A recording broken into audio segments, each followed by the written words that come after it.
Good morning, everybody. My name is Barry Schwartz, and this is the Search Buzz video recap. Today is Friday, December 26th. Happy holidays, Merry Christmas, and Happy New Year's to all. Today, I'll be covering an update on the Google Core Update. News publishers continue to see their Google search traffic diminish. Google Ads are expanding into more regions for AI overviews. And ChatGPT is exploring ads, kind of like sponsored content, and much more. So definitely stay tuned. And of course, I'd like to thank our sponsor, Duda. Duda is the professional website builder you can call your own, so check them out at duda.co. Thank you so much for sponsoring Duda. Deeply appreciate it.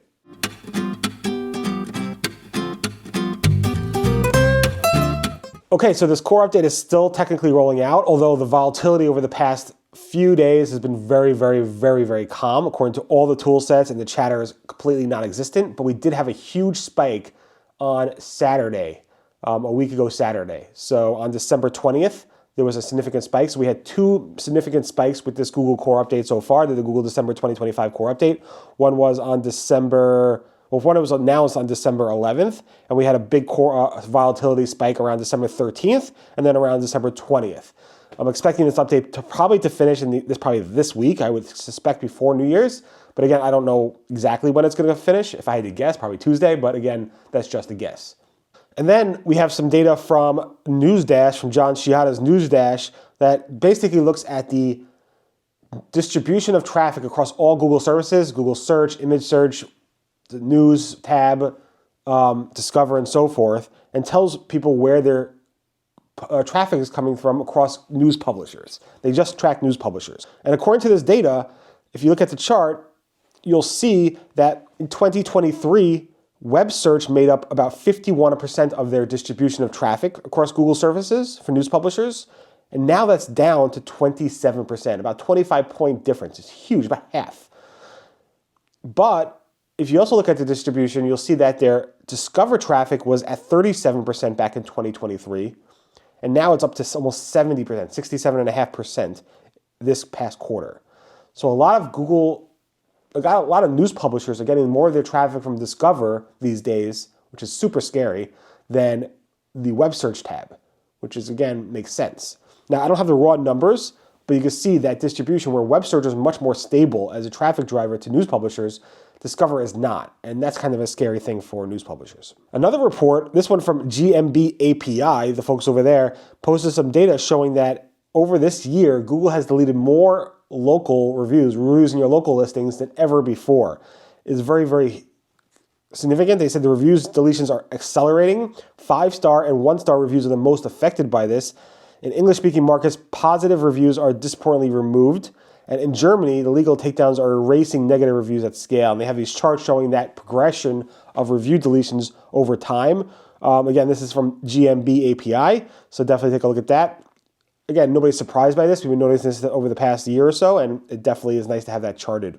And then Microsoft's Fabrice Cannell and Karish Nisha wrote a blog post, does duplicate content hurt SEO and AI search visibility? And the short answer is yes, it does, as you can imagine. I like the Fabrice Cannell quote he posted on X. He says, similar pages blur signals and weaken SEO and AI visibility. And basically, the concept here is if you have similar pages or duplicate content, that could confuse search engines like Google and Bing and other search engines and have them figure out what is the main source, where do you want me to cite from? And it's more might be more of an issue for AI search than it is for core search, but at the same time, that's why you need to be consistent across all records. Now, John Mueller confirmed this. I said, hey, this reminds me of John Mueller and his whole thing about consistency. And he said, yeah, while many search engines can figure it out, a lot of new players out there that cannot. And especially these new AI search engines, they probably cannot figure it out. So make sure, it's even more important to be more consistent in your URL structure and the content you post to make sure it's not duplicate or similar. And then John Mueller was answering some questions, and he basically answered a question around, why does my site not rank for its site name? And John Mueller basically said you need to be reasonable with your site name. If you have a very specific site name like Rusty Brick or Duda, nobody's copying that. It's not a generic word. It's very branded for you. But if you call your site name, I don't know, best SEO in the planet, you're probably not going to rank for that because Google is going to try to rank the best SEO as opposed to a company name called Best SEO. It's just not how it works. So John Mueller's like, pick a reasonable site name. This is not new. Google's been saying this forever because a lot of people complain that they have this generic site name and they're just not ranking well for it. Google is expanding on the ad side ads in AI overviews to more countries, but not for sensitive verticals. So it expanded above the US. There's in total 12 countries, 11 new countries: Australia, Canada, India, Indonesia, Kenya, Malaysia, New Zealand, Nigeria, Pakistan, Philippines, and Singapore.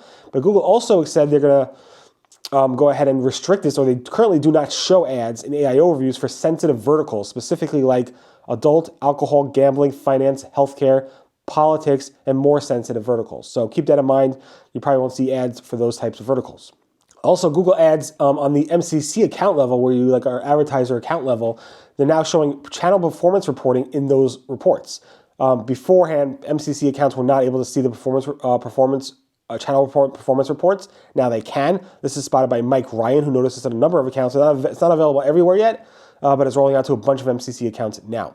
Also, we noticed that Google lowered the size of your data segment customer list for active users to be 100 active visitors as opposed to the 1,000 active visitors for the search network. This is something they did back with the Google Display Network back in I think May or so, early this year, and now they have that for the search network as well as YouTube. This is spotted by Dari Zanoni, who posted about this on LinkedIn. He said Google drops the audience limit to 100 users for all networks and audience types. So this is a good thing, I guess, but people are not so surprised by this because it happened earlier with the Display Network. Also, Google confirmed there's this bug when it comes to dynamic remarketing tracking reporting. There's been complaints about this for, I think, months now, and Google's Adish replied to that complaint saying, please be assured that our teams are actively reviewing this and working towards a resolution. We hope to address this concern.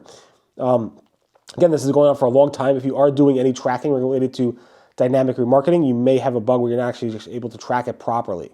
And then Google Ads Advisor seems to be popping up now, or suggested prompts that are giving advertisers within the performance reports, at the top of the performance report. This is spotted by Anthony Higman, where you can look at the reporting and you see these like suggestions to ask questions about it, which drives you into Ad Advisor, which is maybe cool, maybe not. It depends on who you are. And Google Ads has added a new channel to demand gen reporting for Google Maps. So if you want to go ahead and target by maps, a lot of people are really excited about this, including Meg Erickson, Julia Saskin-Gales, Adrian Decker, Thomas Excel, and Francesca Poles. You can see that new option in the channel targeting for demand gen for maps. It's a new beta version right there. And then finally, with ads on Google Ads, Google Ads seems to be testing learn more links at the bottom or the end of the actual description of your search ads. This also was spotted by Anthony Higman. He's not a fan of this. It looks really weird. Kind of looks like malware to me. Here's a screenshot of that. I'm not a fan of it, but we recently saw Google testing or actually rolling out read more links in the organic results. And then talking about ads in general, ChatGPT seems to be thinking about showing ads in their actual ChatGPT results. So OpenAI was quoted in the information, basically saying they're working on things, obviously. But then people who are unnamed and sourced, who know this stuff, say that they may show ads in a different way than Google, where they're prioritizing content, sponsored content in the actual AI answers that ChatGPT gives you. And some people are saying that it's going to be in the first response. Some people are saying it's only going to happen in a second or third follow-up response where you're going to see sponsored content. Not sure if this is a really great idea to show sponsored content in AI results, but I guess we'll see what they roll out. It's obviously not confirmed and it's not happening anytime soon, but they are thinking about it, of course. Also, Google Discover is doing these weird notifications. I'm not even sure if they're Discover, but basically they're showing you what looks like news articles that you like, oh, Google did this, this, and this, click on it, which they do and send you to like different types of websites, news sites. Now one is they send you to the Google search results with a link to go to the news site. And now they're also sending you directly to AI mode responses. I find this really tricky. Here's a video of that in action. I'm not a fan of this, and hopefully Google will stop doing this, but I doubt it. Also, Google's testing more ways to tease people into AI mode. Glenn Gave spotted this, where you create a new Chrome tab in that search box. There's an animation that shows things like research a topic, write something new, ask Google, make a plan, all those things to try to drive you directly into AI mode. Again, another way to get people into AI mode. And then on the AI mode replacing Gemini, that's going to step back a little bit. There was a comment from a Googler that said the timeline has been pushed off for Gemini to replace the Google Assistant across all devices. This is posted by Anish. who works at Google in the Google forums, and he basically said, we're adjusting our previous announced timeline to make sure we deliver seamless transitions, and we will continue to work to upgrade our assistant users to Gemini on mobile devices in 2026. So that's been pushed off. I'm not sure exactly when that's going to happen, but it is going to happen. And then big news last week, right after I recorded this video, well, hours after I recorded this video, Friday afternoon, Google announced that they sued SerpApi over scraping their results. Google said it's unlawful, that their operation that bypasses Google's security meshes. So basically Google has this like pop-up that try to block people from scraping their search results. And SerpApi is scraping it and making a business model that is parasitic. They said, basically it's generating artificial requests, billions of them, and it actually increased like crazy over the past 2 years or so, where they're doing this way more than ever. There's a 25,000% increase in volume. And Google also said that they know that SerpApi cannot afford the damages, and thus they just want SerpApi to stop doing it, because all SerpApi makes is like a few $1,000,000 a year, and based on their damages of $2,500 per each violation, they can't afford it. That being said, SerpApi's general counsel Chad Anson said SerpApi has not been served by Google's complaint. And prior to filing, Google did not even contact us to raise any concerns or explore any constructive resolution. In any event, we'll see what happens there. It's a very hot and spicy little lawsuit there from Google. And then Google seems to have forgotten to post their top of the search results decorations for the holidays. Usually before Christmas, Hanukkah, and Kwanzaa, you search those keywords, Christmas, Hanukkah, and Kwanzaa, Google posts decorations at the top of the search bar. They still have the animation and the Easter egg where you click on that and things happen, but they got rid of the actual decorations. They have done this for the past several years. I'm not sure why they were removed. And for the past 18 years and counting, John Mueller has responded to questions and support questions around SEO and Google search in the Google forums for the past 18 years. He did it again this year, responding to several concerns around SEO questions or Google search questions, and this is an additional time he actually done it in Christmas. In any event, thanks so much for listening to the Search Buzz video recap. My name again is Barry Schwartz, and this is the search news we covered over the Search Engine Roundtable at SEOroundtable.com over the past week. Everyone have a happy holidays. Thanks again to Duda for sponsoring. Definitely appreciate it. Have a safe, healthy weekend, and I'll see you guys next. Goodbye.